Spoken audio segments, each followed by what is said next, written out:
So I'm going to turn off commenting. I hope you're still there.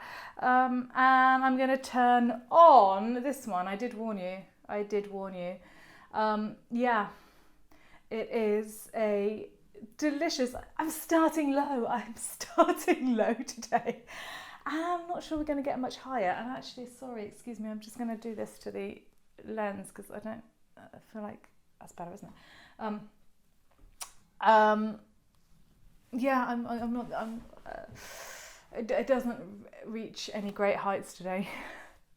So there we go. So it's an image of castration. This is from a 14th century book, which I'm going to talk about more in a minute. But this is a scene that we've actually spoken about before, but you would not know it from this. Okay, I would defy anybody unless they actually know the wider image to get what's going on. I think you can see what's going on, but why this is going on.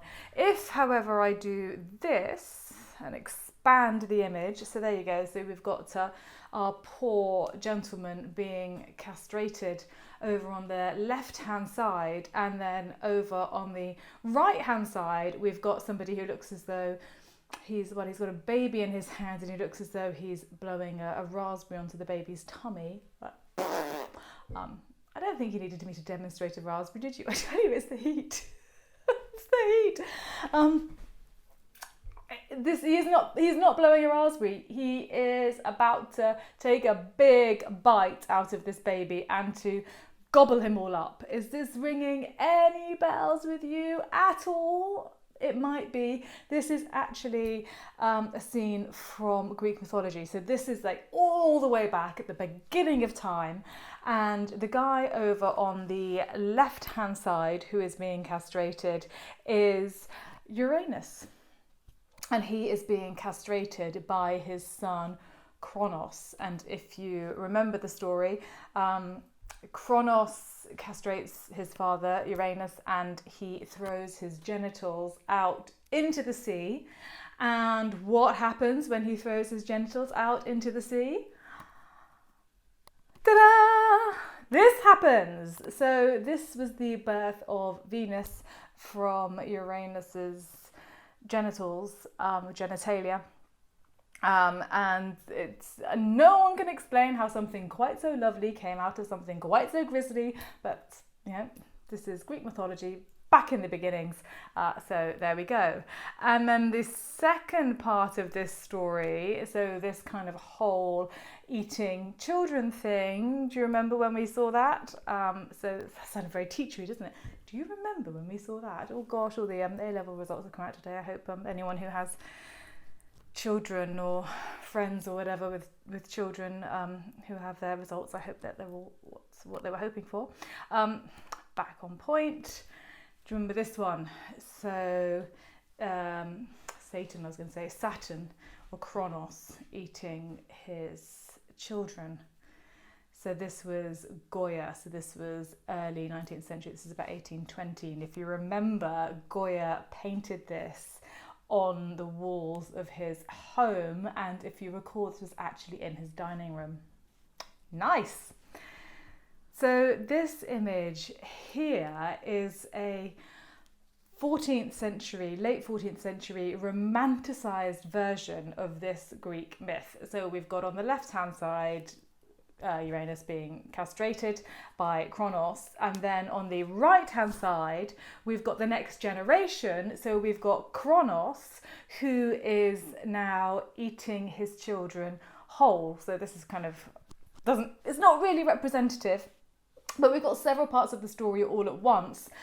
So the story is, if you remember, that Kronos has been told a prophecy that one of his children will overthrow him, and he doesn't like that. He is completely power mad, and so he thinks, right, okay, whenever my wife Rhea, who's this lady in the centre here in a rather beautiful dress that she certainly wouldn't have been wearing back at the beginning of time, whenever she gives birth, he thinks, I'm just going to swallow the baby, and so she, I won't have any offspring that can do me harm. And so what's happening here in the center of this image is that Rhea has thought up a fantastic plan to thwart Kronos. You know, she's obviously extremely upset that he keeps eating her children. No surprise there. And so she swaps the last child that she has for a stone. So that's this exchange that's taking place in the middle here, and she gives this stone to Kronos, and he swallows down the stone instead of the baby. The baby lives and grows up, and this is Zeus. And then Zeus comes back and takes his revenge on Kronos, and basically makes him vomit up everything that he's eaten, including the siblings, which is what is going on here. So it's a real amalgam of kind of every single part of the story. And so all of Zeus's siblings are reborn whole and absolutely completely fine, and some of them seem to be about 5 years old when they're born, but it doesn't matter because it's Greek mythology mixed up with French manuscripts, and there's a dragon in the corner as well, and I don't really quite know what the dragon is doing there. Can you see the dragon in the bottom right hand corner? Doesn't really have that much to do with the story of Kronos and Rhea and the children, but I'm thinking actually because this is late 14th century, so of course we're now in a Christian world rather than a pagan world, I'm thinking that the dragon might be a reference to St. Margaret, who was swallowed up by a dragon, St. Margaret of Antioch, and then re-emerged fully intact, normally praying if you see images of St. Margaret. So I'm thinking that it might be some kind of oblique reference to that. Okay, so all pretty weird. It's pretty nicely done, apart from I'm sorry about the castration. It was actually created, this manuscript, it was created by a gentleman called Hervat de Conti, and it was created for probably a young prince. So de Conti was actually a physician to Charles V, so possibly one of Charles V's children. And it's called, so it was like an instruction manual sort of thing, not really an instruction manual, it was sort of a book that was talking about the vagaries of love. But basically all of the stories were equated in some way to chess. So this book, or sort of as a whole, they were equated to chess. So this book was called the Livre d'échecs amoureux moralisé, or the book of moralized love chess. Doesn't translate very well. Chess was something in the medieval times that was quite often used as an analogy. So I'm guessing here, that basically what is being said is that, okay, Rhea, had to endure all of this, but she basically in the end outsmarted Kronos. And if you've got, and if you've got your plan, then no matter what happens, it can come to fruition, maybe. So I don't know, Zeus was always going to overthrow his father. But anyway, so this poor child was looking at these images of castration for his wider learning in life, and was probably completely traumatized at a guess. So that's the first image that we're going to look at, or that we have looked at. So from the moralized love chess, 14th century, it's now in Paris. So an instruction manual for a young boy. Weird. We get Janet and John and they get castration. Do we get Janet and John anymore? Probably not. Showing my age now. Okay, so moving on to this image that I popped up this morning. It's exactly what it looks like. This is actually in Paris as well. So this is a bas relief sculpture, so a sort of shallow sculpture in a wall that was originally in the Louvre courtyard outside. So it was created in somewhere around 1560 to 1564 by the workshop of a sculptor called Jean Goujon.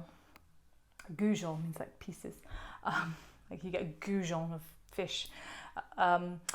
It's now, I think, inside the Louvre, so I think it was taken from the outside wall and put inside in the 19th century. So I think if you sort of go to book your ticket in the Louvre and you're walking down one of the corridors, then you might well see this image. If you look around you, you can see all sorts of strange things, can't you? Yes, it is an old man breastfeeding from a young woman. It's the story, if I tell you, it's the story of Pero and Simon. Does that explain everything? Okay, lovely. Move on. So the story of Pero and Simon is a story that dates all the way back to the 1st century. So we really are going back early again. But as I say, this was the 16th century, and it's sort of not really a moral lesson, but something, a moral standard or something, and it's actually about family. So it's about putting your family first. So Pero is the young lady. Her father is Simon, and Simon has been thrown into prison, and he's been thrown into prison because he has illegally buried either his brother or his father. I can't quite remember which one.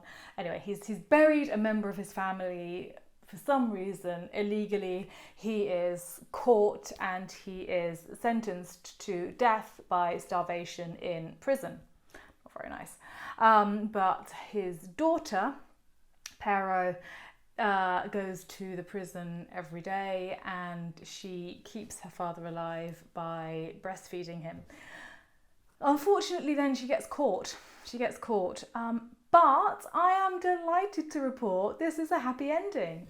You didn't expect that, did you? Nor did I when I was reading it. So she does get caught, but actually the authorities are so impressed with the fact that she has put her father before any potential danger to herself, because she could have been imprisoned and sentenced to death herself for basically going against the law again, as he has been. But anyway, they're so impressed by this familial love and care and taking the risk for your family that he is released, and in fact they're fed by the authorities for the rest of Simon's life. So happy days. So this is a sort of a morally uplifting tale about the virtues of loving your family. I think every EastEnders script writer must know this story. I think it's the maxim that they seem to live by. I don't know why I said that either, because I haven't watched EastEnders for absolutely ages either, but there we go. It's all about family, isn't it? It's all about family. I don't care about the law, young Jimmy. It's all about family. Anyway, I told you it's the heat. And finally, a little bit of light relief and fun, and this is actually an image that doesn't really need very much explanation at all. This is by Peter Bruegel the Younger. So this is one of his earliest works. It dates to the late 16th century. It's about 1594. It's now in a private collection, and it's a Flemish proverb, as you could probably guess.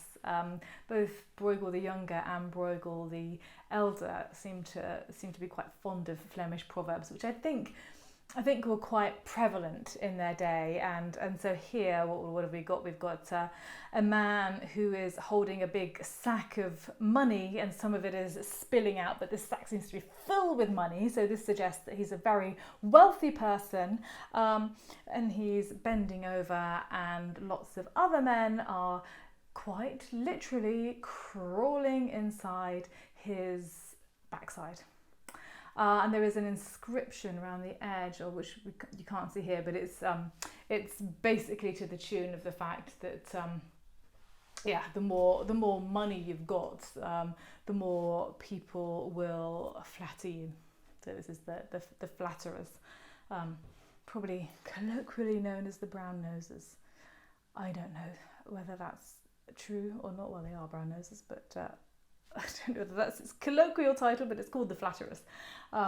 So yes, quite a humorous little piece from Peter Bruegel the Younger to end with. So starting on castration and ending up with flatterers, climbing up your bottom. Nice. Okay, so on that note, I'm going to turn comments back on. I hope that all the men didn't run away or faint or anything with the first image. So I'm going to turn comments back on, and I'm going to turn images off. And yeah, I completely forgot, by the way, who won. In fact, I don't think I even know who won last week's competition for the weirdest painting. And I can't. So what did we have? We had killer bunnies. Adrian's done a face. We had killer bunnies. We had Theodore Jericho's severed heads, didn't we? Wonderful. Thank you. Hello, Yellow. And what else did we have? How could I forget? We had some weird St. Nicholas, didn't we? And I think the weird St. Nicholas one, in fact, that's the one I'm going to say is going to win, because do you remember he was kind of like a weird kind of slow worm, refusing his mother's breast milk. So that was last week's. So this week I'm going to put up, because I don't think the flatterers is quite so weird, it's just a proverb. But I think we're going to have to have old Simon suckling his daughter's breast and a little bit of castration, I think. It's because that's just what you need on a Thursday, obviously. So if you want some more this evening, I'm back tonight. Not on Instagram, but I am on Zoom. So you can go to beyondthepalette.co.uk and just click on book, and it's only £10. You've ordered the St. Nicholas doll. Hello, Vicky, isn't it? So you can go on Zoom and just onto my homepage and click, and I'm talking about Wicked Women. So I'm going to do a Botticelli. And I'm talking about Leonardo da Vinci, one of his portraits of women, and Artemisia Gentileschi, fantastic, and Titian. So 4 very different artists, very different women, all wicked in some way. Some of them wickedly beautiful, some of them wickedly fabulous, some of them both, some of them just maybe wickedly wicked. So maybe join me tonight. That's at 6 o'clock for an hour. I'll be back next Thursday. Lots of things afoot that I can't quite tell you about yet, but I'm looking forward to being able to share all this and have a wonderful, wonderful day. I'm melting to get the fan out. Have a great day. Have a great weekend. And yeah, thanks for joining, and I'll see you soon. Bye.